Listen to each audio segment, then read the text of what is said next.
It's Scrum Master, Miles, and you're being a real scrum bag right now. Scrum Masters nowadays are coming under more and more pressure to demonstrate their value to the organization. Scrum Masters fall into the facilitation trap. Is the Scrum Master role dead? And I'd want to squash something. Why do we even need a Scrum Master? I mean, my head's already spinning. Is Scrum outdated? Often the value is seen outside of the work that you're doing.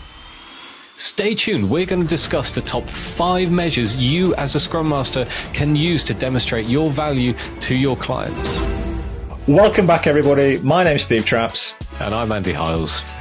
Andy, what are we talking about today? Today we are talking about the 5 measures you as a Scrum Master can use to demonstrate value to your organization that you're working with or to your clients. Why do we feel this is valuable? Certainly looking at all the noise that's going on and around the kind of the Agile market at the moment, I think the Scrum Master as a role within an organization is under huge scrutiny. Lots of redundancies in that area. Agile in particular is taking a bit of a beating subjectively. And so this is measures, or these are measures that Scrum Masters should be, and if they're not, can start to capture and start to demonstrate the value of their role. Yeah, it is often hard to actually justify the value that you're bringing to an organization as a Scrum Master. It's often the value is seen outside of the work that you're doing. So actually having some measures that you can point at and go, hey, this is where we were. This is where we are. Brilliant. I think we've seen for a long time Scrum Masters fall into the facilitation trap. You know, these facilitators with teams that working within an empirical environment, yet not kind of supporting that empirical process. And I want to squash something as well. It's been a bugbear. I keep seeing on the internet and LinkedIn and all that kind of stuff, oh, Scrum Masters aren't accountable for delivery. They are. They are part of the team. They are accountable for delivery and Scrum Masters. And you just triggered something in me saying about, just concentrating on facilitation and doing, great retrospectives, all important stuff. But Scrum Masters are part of the Scrum team. The Scrum team is accountable for delivery. So they're very much part and parcel of delivery. Andy, what's our first measure? Well, I think it goes without saying, looking at it from a Kanban perspective, but we're really looking at that cycle times, the first measure that you should be capturing. This is one of the key measures, one of the flow measures that we look to when we kind of talk about Kanban as a strategy. And this is all about how long it takes for your team or the team that you're working with to change something from an idea that comes into your sprint backlog through to something that is done and complete, however you are defining that. And that is a kind of a real starter indication as to the kind of, the reliability, the validity and reliability of how the team are functioning. Are they paying attention to the work?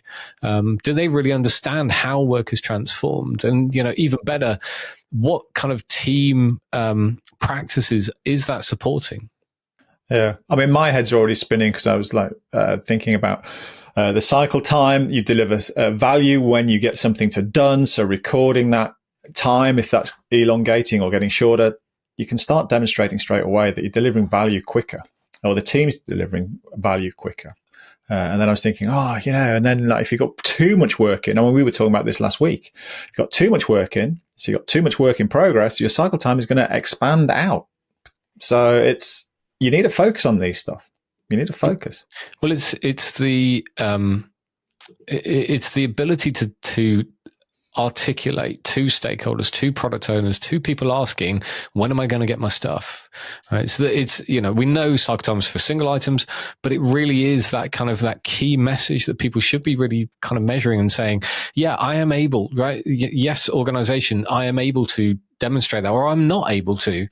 And I think back in the last however many years, 4 years or so, since COVID and working remotely and being able to have that conversation with stakeholders and say, actually, I am not able to give you a cycle time. And this is why, that is just as powerful because you are trying to unlock the performance of the organization in terms of value delivery. Yeah. So the fact you can't get a cycle time due to whatever reason is just as powerful as actually being able to demonstrate and calculate one. Yeah. Yeah. So look at your cycle time. Yep. What's next? Cool. So the next one we got on the list is sprint goal, right? And again, we're kind of like when we start to talk about key measures, and we kind of look at it from a Kanban lens. We also look at the only measure, I guess, that Scrum has is that kind of increment. The increment, but also achieving the sprint goal is a key measure within Scrum. If you are not achieving those goals, you're not really providing, in a weird way, you're not providing communication back to the organization to say, we as a team are able to achieve results for you and deliver value for you. If those sprint goals go missed, or they become, and they start to be badly articulated at the start, it really means people aren't paying attention, and actually they don't value the work they're doing because, right? And it's not because they're terrible people and awful, but there's work to be done there. And your role as a Scrum Master is to enable that kind of communication to happen, that understanding from the product all the way through from the stakeholders, but through the product owner into the team, to be able to articulate the value of that goal and the reason we're achieving it and why that's so important. Yeah. And that goal needs to be valuable as well. It shouldn't just be finish this item in the backlog.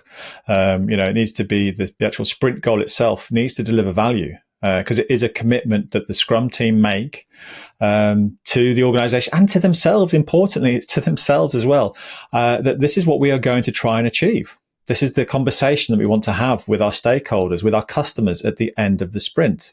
And it should be achievable. It should be valuable. And if you as a Scrum Master, you're coming out of sprint planning and you've got your sprint backlog and you've just got a sprint goal of finish that item, how is that actually creating coherence within the team? How is that going to drive the conversation in the daily? How is that going to bring this whole team together and actually make people feel or help people feel that they are part of a team, not just individuals that happen to be grouped together? So if you can consistently show that you're delivering your goal, delivering value, that's a great start for conversations with your stakeholders, engaging with them and say, hey, look, this is what we're doing. This is the outcome that we've brought by doing our work. So it's pretty cool. Andy, what's next?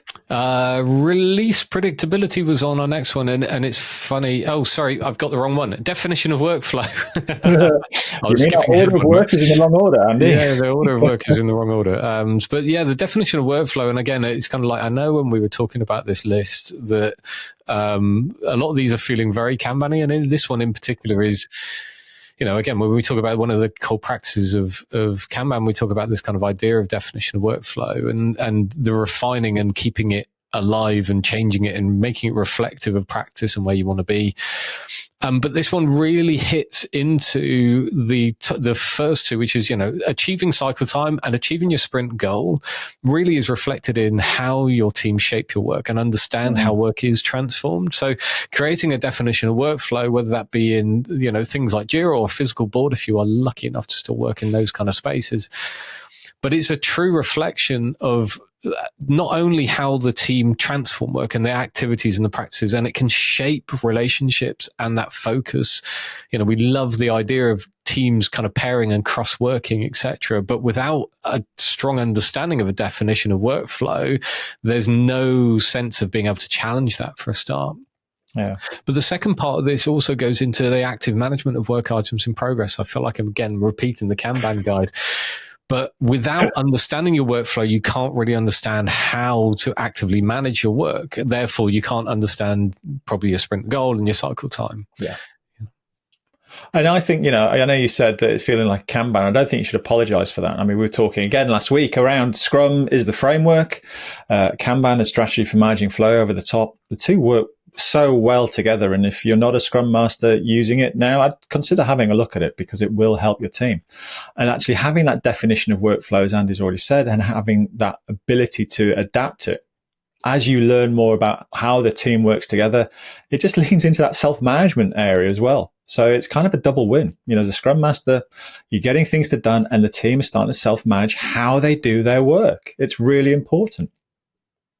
Andy, what's next? We've already kind of told it though. Number 4, surprise, surprise, release predictability. Who would have predicted that? But again, it's kind of like if we look back through the other 3, this shouldn't be much of a surprise.